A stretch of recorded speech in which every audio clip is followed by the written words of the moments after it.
तो संत रूपी जो वैद्य हैं, उन्होंने इस दूषित, इस रुग्ण, इस बीमार समाज को जो औषधि दी है, जो उनके साहित्य हैं, जो ग्रंथ हैं, शास्त्र हैं, पुराण हैं, जिनमें उन्होंने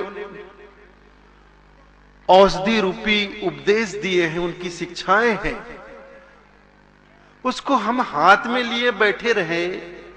सुबह पढ़ लिए, दोपहर को पाठ कर लिए, शाम को पाठ कर लिए, संध्या पाठ कर लिए, जीवन भर ऐसे ही करते रहे, तो हमारे महापुरुषों, हमारे संतों के वाणी वचनों का प्रभाव कभी समाज पर पड़ेगा? समाज की बुराइयां, समाज की कुरीतियां कभी दूर होंगी? कैसे दूर होंगी?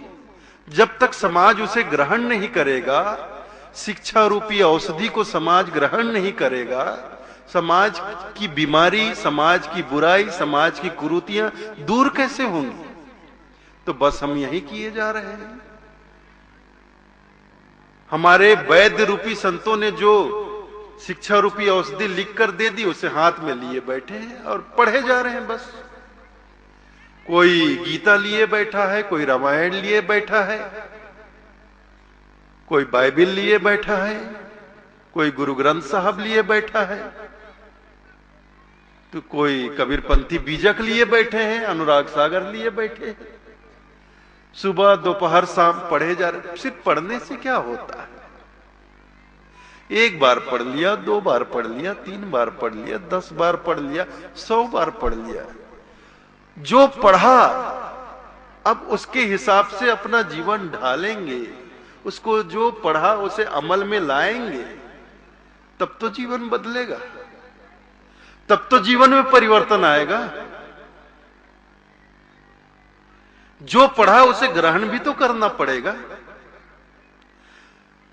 जो पढ़ा, जो सुना, उसे अपने हृदय में उतारना भी तो पड़ेगा, और हृदय में उतार कर उसे अपने कर्म में लाना होगा। जब कर्म में हम धर्म को उतारेंगे, तब तो धर्म का वातावरण संसार में बनेगा।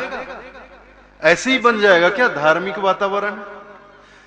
प्रेम, शांति, सांप्रदायिक सौहार्द का जो वातावरण हम चाहते हैं कि चारों तरफ खुशहाली हो,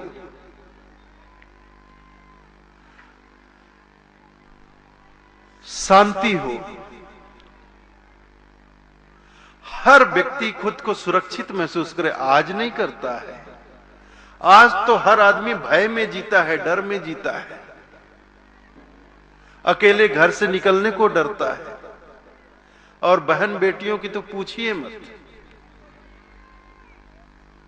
स्कूल गई छोटी छोटी, आज मतलब इस हद तक इंसान गिर चुका है कि 7 साल, 8 साल, 10 साल की बच्चियों को नहीं छोड़ते हैं, अपनी हवस का शिकार बनाते हैं।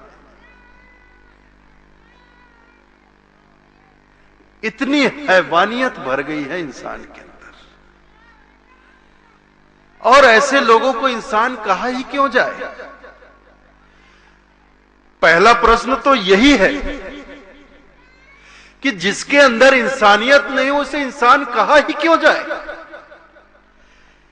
केवल इंसानी शरीर धारण कर लेने से कोई इंसान नहीं हो जाता, केवल मनुष्य शरीर धारण करने से कोई मनुष्य नहीं हो जाता, केवल मानव शरीर धारण कर लेने से कोई मानव नहीं हो जाता।